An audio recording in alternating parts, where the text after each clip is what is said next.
Hello guys, my name is Rowan Smith and I want to welcome you to the Training for Mountaineering podcast. Now this podcast is entirely dedicated to helping you train, prepare and conquer your upcoming mountaineering adventure.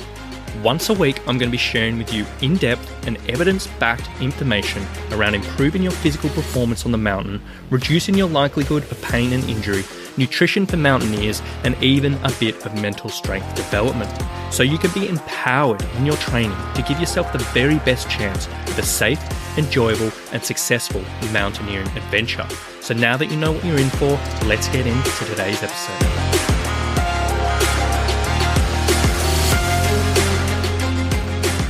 Hello guys. So today's episode we are going to be exploring a number of common mistakes that I see mountaineers making in their preparation. Now the reason I want to lead with this topic so early on in this new podcast is that I see these mistakes being made by mountaineers all the time. From people who are first stepping up into the mountaineering world and gearing up for their first adventures, to lifelong mountaineers who have a huge list of successes under their belt. And these particular things I'm about to mention can either be incredibly detrimental to your preparation or will simply reduce the efficiency and the effectiveness of your training. So not to say that you cannot succeed if you're making these mistakes, because people succeed all the time doing all sorts of crazy things and even doing nothing at all. But if you can avoid these mistakes in your preparation and your training, you're going to improve your performance on the mountain and you're going to give yourself a better chance of a safe, enjoyable and successful adventure. So with that being said, let's get into it. Mistake number one for mountaineers is only doing cardio in their preparation. Now, a huge portion of mountaineers that I come across at least come out of an endurance sports background, and many people are pretty comfortable with things like running, cycling, and hiking. And there is no doubt that cardiovascular training is the single most important type of training a mountaineer needs to be doing. However, even if it is the most important, it is definitely not the only thing you should be doing. If your week looks like you're doing 6 different days of different types of cardio, then you genuinely are doing something wrong. Mountaineers need to be diversifying their training. Strength training 100% needs to be part of every single mountaineer's week. Mobility work, recovery work, there are so many other elements which can go into a proper preparation. So if you are just doing cardio, if you're just running, you're just cycling, you're just hiking, you need to take a step back and reconsider your approach. Now, mistake number 2 for mountaineers is avoiding heavy resistance training. Now, if you are doing some type of strength training, which is rarer than it should be in the mountaineering world, more often than not, mountaineers fall in the trap of only doing lightweight and high repetition work.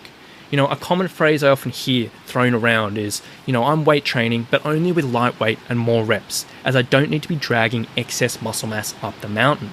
And so many mountaineers are scared and they're so wary of doing heavy weight training or heavy resistance training.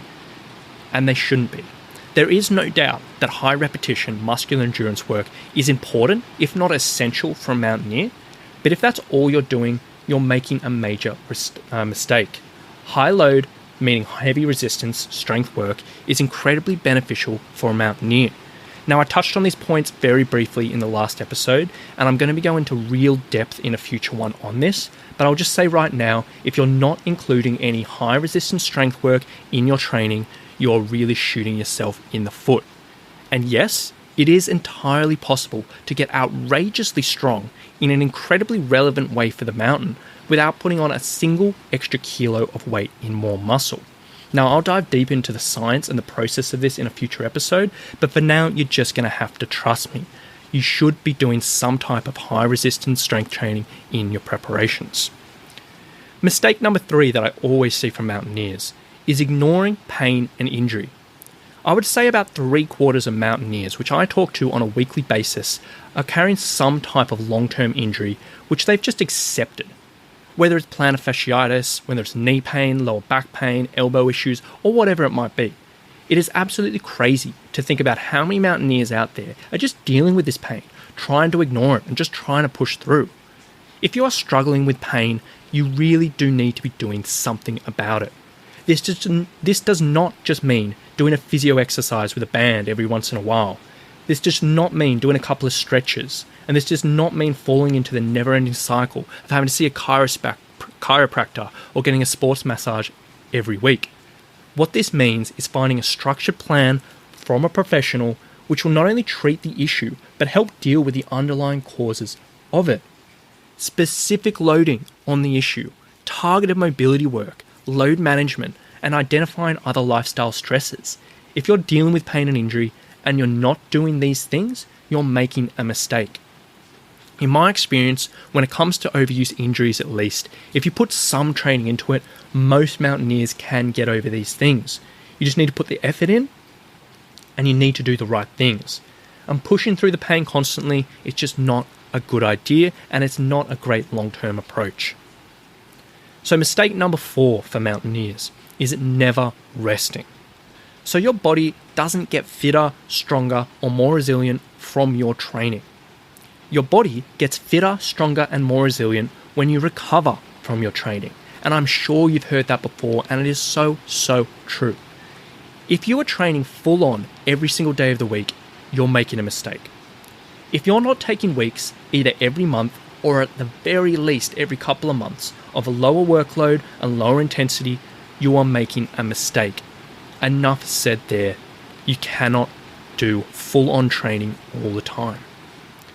Mistake number 5 for mountaineers is generic HIIT training. So high intensity interval training is a pretty contentious issue in the mountaineering world. If applied right, it can be an amazing addition to a mountaineer's preparation. If applied wrong, it can be a massive time suck, can get you stuck in an illusion of performance, and can be incredibly detrimental to your chance of success on the mountain. Now, we're going to be going into detail on this in a future episode. However, for now, here are a few easy rule of thumbs to follow. Number 1, if the high intensity work you are doing is not specifically designed for you as an individual and as a mountaineer, you should not be doing it. So if you're doing classes like CrossFit, F45, or just generic HIIT classes down your gym, or just some random HIIT program you pulled off the internet, this is not for you. Number 2, if you're doing HIIT training and you do not have a structured long-term plan for it, and it does not fit into a long-term approach, and you're just doing random workouts here and there, that is a mistake.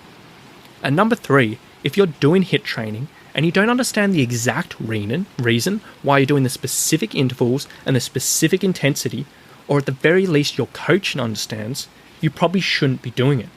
What I mean by this, if you're doing, say, 30-30 sprints, sprint for 30 seconds, rest for 30 seconds, and you don't actually know what you're trying to achieve, you really need to do a bit of research, and you need to know what's going in and what you're trying to get out of that session.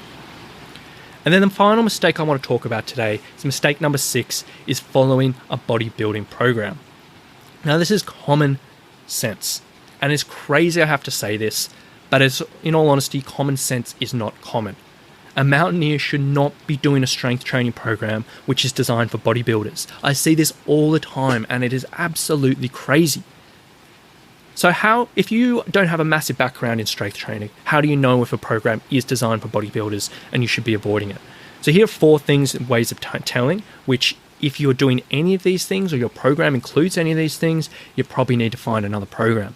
Number 1, your strength training program includes things like bicep curls, tricep extensions, and abdominal crunches.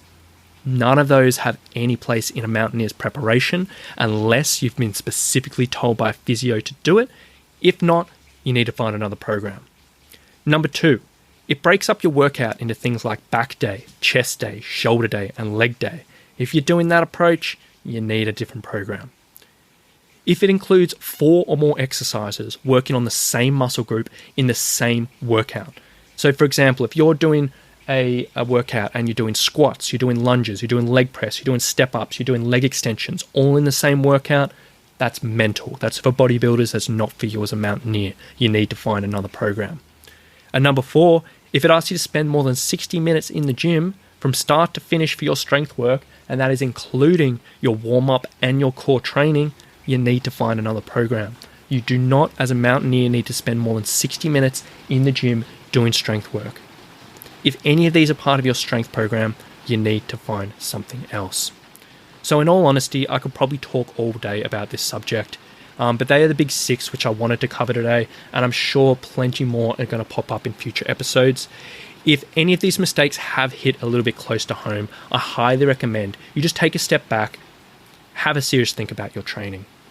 Sometimes it is difficult to get a different perspective, but if you are doing these things, just know there is a better way, and I would highly consider having a think and reconsidering what you're doing. So that's enough from me today, guys. I want to say thank you so much for listening to this podcast. I really, really appreciate you getting involved, and I very much hope you've gotten a bit of value and have enjoyed this episode today.